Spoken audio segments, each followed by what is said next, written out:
Assalamualaikum warahmatullahi wabarakatuh. Asyhadu alla ilaha illallah wa asyhadu anna Muhammadar Rasulullah. Allahumma sholli ala sayyidina Muhammad wa ala ali sayyidina Muhammad. Alhamdulillah berjumpa kembali dengan kalian. Mudah-mudahan kalian sehat semua. Perkenalkan, saya Ibu Siti Lestari akan menyampaikan tentang budaya literasi. Anak-anakku yang Ibu banggakan, bahwa budaya literasi itu dicanangkan oleh Bapak Anies Baswedan ketika menjadi Menteri Pendidikan Nasional pada tahun 2015.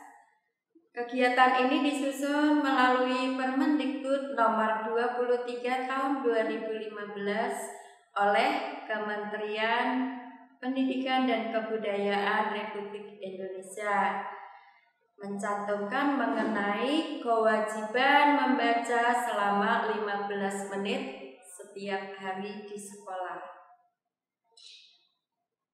Terdapat 3 kegiatan dalam gerakan literasi. Pertama, pembiasaan. Yang dimaksud pembiasaan ini adalah kegiatan rutin membaca setiap hari tanpa ada tagihan. Yang kedua, pengembangan. Kegiatan pendidikan literasi di sekolah sebagai ekstrakurikuler dengan tagihan tertentu.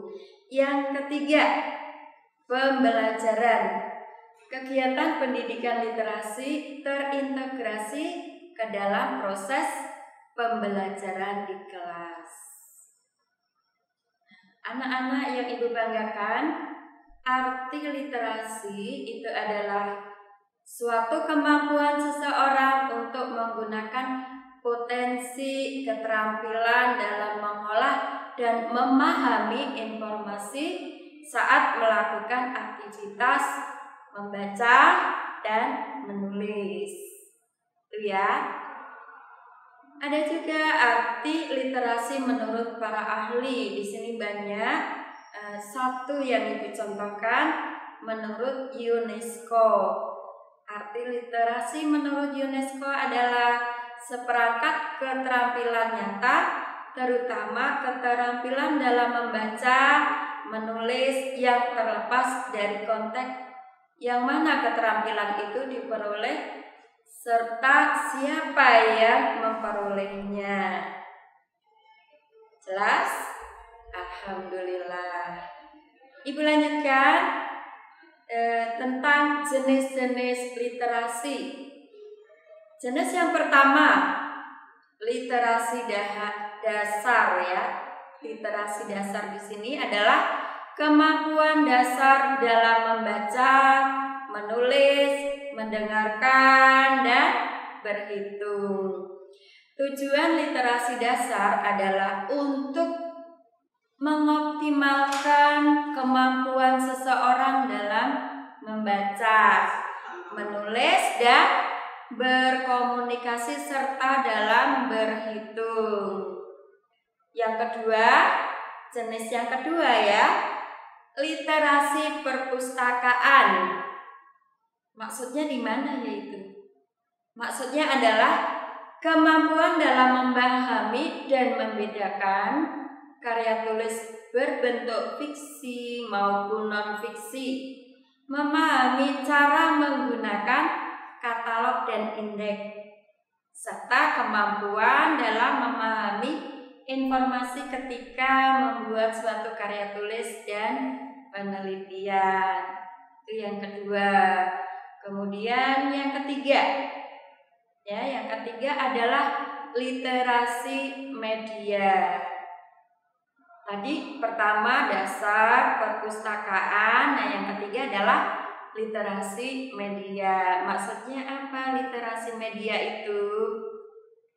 Literasi media adalah kemampuan dalam mengetahui dan memahami berbagai bentuk media. Kalian pasti tahu ya media apa saja. Ada media elektronik, media cetak, dan lain sebagainya ya. Dan memahami cara penggunaan setiap media tersebut. Aku yakin kalian sudah canggih-canggih ya. Yang keempat adalah literasi teknologi. Literasi teknologi adalah kemampuan dalam mengetahui dan memahami hal-hal yang berhubungan dengan teknologi, misalnya hardware, software, lalu mengerti cara menggunakan internet, serta memahami etika dalam menggunakan teknologi. Kemudian yang kelima adalah literasi visual. Literasi visual adalah pemahaman yang lebih, kemampuan dalam menginterpretasi dan memberi makna dari suatu informasi yang berbentuk gambar atau visual. Nah, literasi visual itu hadir dari pemikiran bahwa suatu gambar bisa dibaca dan artinya bisa dikomunikasikan dari proses membaca. Itu maksudnya. Itu tadi jenis-jenis literasi. Dalam literasi pun ada prinsip-prinsipnya ya. Prinsip pertama adalah bersifat berimbang. Maksudnya apa bersifat berimbang itu? Maksudnya adalah setiap siswa itu memiliki kebutuhan yang berbeda satu dengan yang lain. Sekolah perlu menerapkan prinsip ini dengan menerapkan strategi membaca dan variasi bacaan. Kemudian bahasa lisan itu sangat penting. Ya, prinsip bersifat berimbang. Yang kedua bahwa bahasa lisan sangat penting. Mengapa? Karena kita ketika berdiskusi tentang suatu informasi dalam diskusi terbuka yang memungkinkan ada perbedaan pendapat. Dengan begitu, siswa harus mampu menyampaikan pendapat dan melatih kemampuan berpikir lebih kritis. Kemudian yang ketiga berlangsung pada semua kurikulum. Bahwa kegiatan literasi itu menjadi suatu kewajiban bagi semua guru, siswa dalam berbagai macam keperluan menimba ilmu. Yang keempat, pentingnya keberagaman. Keberagaman di sini adalah maksudnya sesuatu yang layak untuk dihargai di setiap sekolah, dapat dilakukan dengan cara menyediakan berbagai jenis buku yang bertema sesuai dengan kebutuhan para siswa, misalnya tentang kebudayaan negara Indonesia, sehingga kalian bisa mengenal budaya-budaya yang ada di Indonesia, baik dari Sabang maupun sampai Merauke. Maksudnya seantero apa ya? Lingkup negara Kesatuan Republik Indonesia ya, dari Sabang sampai Merauke, sehingga kita bisa melestarikan kebudayaan tersebut. Dengan membaca kita bisa menggali ya.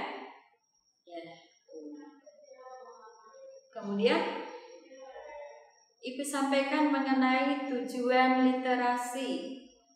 Apa sih tujuannya?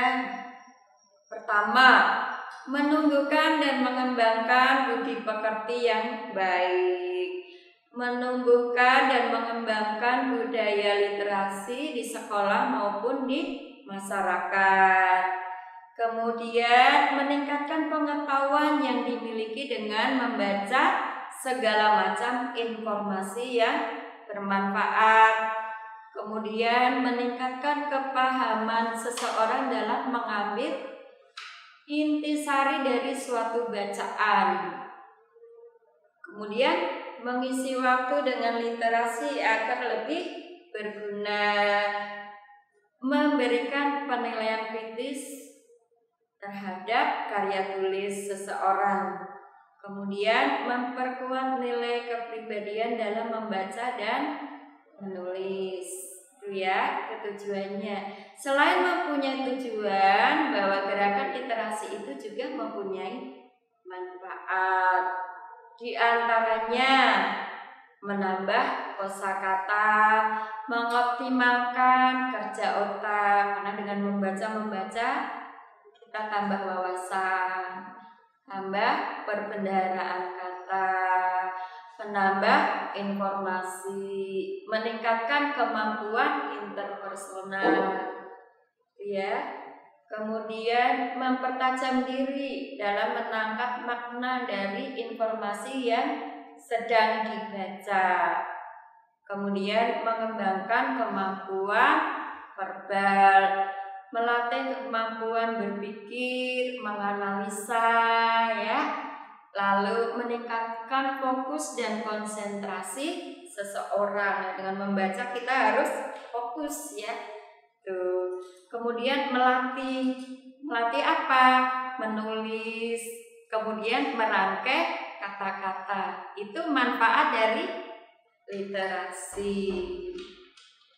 Itu ya. Lalu contohnya apa saja ya gerakan literasi itu? Tanpa kalian sadari, kalian itu sudah membudayakan gerakan literasi. Contohnya bagaimana?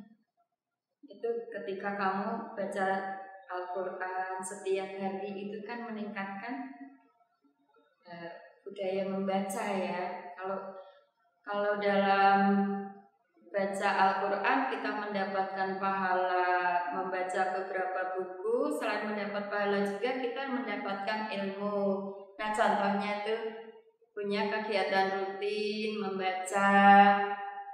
Bisa membaca dengan mengunjungi perpustakaan, membaca setidaknya dalam per minggu itu 1 atau 2 buku. Buku apa? Buku yang bermanfaat, boleh cerita fiksi maupun non-fiksi. Kemudian kalau di kelas mempunyai pohon literasi, ya, setiap hari apa yang sudah dibaca, tulis. Bisa di sudut-sudut kelas tuh, ya. Lalu ada mading tuh, ya. Contohnya apalagi? Membuat read corner atau pojok baca. Ada ruang tertentu kita bisa membaca. Itu yang Ibu sampaikan. Mudah-mudahan ada yang bermanfaat bagi kalian, ya. Kurang lebihnya mohon maaf. Assalamualaikum warahmatullahi wabarakatuh.